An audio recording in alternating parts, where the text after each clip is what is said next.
Hi hello' আৰু নমস্কাৰ পুনৰবাৰ মই কৃষ্ণামণি আপোনালোক সকলোকে মোৰ চেনেল কৃষ্ণামণি ব্লগছৰ অন্য এটা ভিডিঅ'লৈ স্বাগতম জনালোঁ। আজিৰ এই ভিডিঅ'টো অলপমান বেলেগ ধৰণে আৰম্ভ কৰিব বিচাৰিছোঁ। আজি মই এতিয়া ইয়াত যাবলৈ ওলাইছোঁ নামঘৰলৈ, যিহেতু এতিয়া ভাদ মাহ হয় আৰু ভাদ মাহ অসমৰ বৈষ্ণৱ সমাজৰ বাবে অসমীয়া 12 মাহৰ ভিতৰত এটা পবিত্ৰ মাহ হয়। এই ভাদ মাহতে মহাপুৰুষ শংকৰদেৱ আৰু মাধৱদেৱৰো জন্ম হৈছিল। সেইবাবে ভাদ মাহক অসমীয়া সমাজে এক পবিত্ৰ মাহ হিচাপে গণ্য কৰি আহিছে আৰু গোসাঁইঘৰ নামঘৰ আদিত আয়তীসকলে পবিত্ৰ অন্তৰেৰে শৰাই আৰু নৈবেদ্য আগবঢ়াই ভগৱানৰ নামত কীৰ্তন কৰে। আৰু আজি ময়ো আহিছোঁ এয়া ভাদ মাহৰ নামলৈ। আপোনালোকে চাওকচোন, এয়া নাম।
আয়তীসকলৰ নাম প্ৰসংগ কৰা হৈ গ'ল।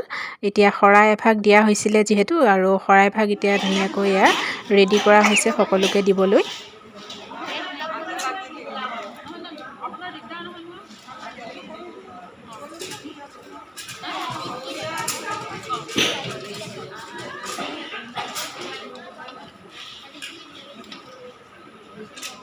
এয়া এতিয়া প্ৰসাদ আগবঢ়াই দিলে সকলোকে।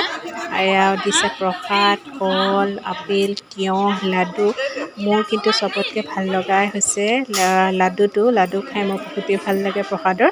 এয়া ধুনীয়াকৈ সকলোকে এনেকৈ দিছে আৰু এতিয়া জলপানো দিছে ইয়াৰ লগতে। এয়া দৈ, ৰসগোল্লা, গুড় আৰু চিৰা।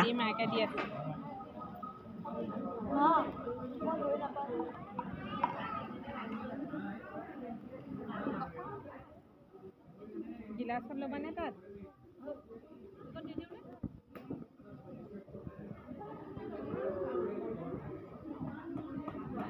কোনো খোৱাই নাই।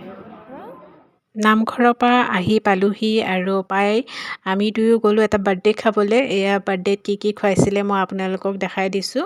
এয়া মটৰ আৰু পনীৰ এখন দম আৰু লুচি আৰু লগত দিছিলে পায়স। এয়া পায়স দিছে। আৰু আজিৰ এই ভিডিঅ'টো মই ইমানতে সামৰণি মাৰিলোঁ। ভিডিঅ'টো চাই আপোনালোকৰ কেনে লাগিলে কমেণ্টছত জনাব, আৰু যিসকলে মোৰ চেনেলটো ছাবস্ক্ৰাইব কৰা নাই ছাবস্ক্ৰাইব কৰি দিব। বাই।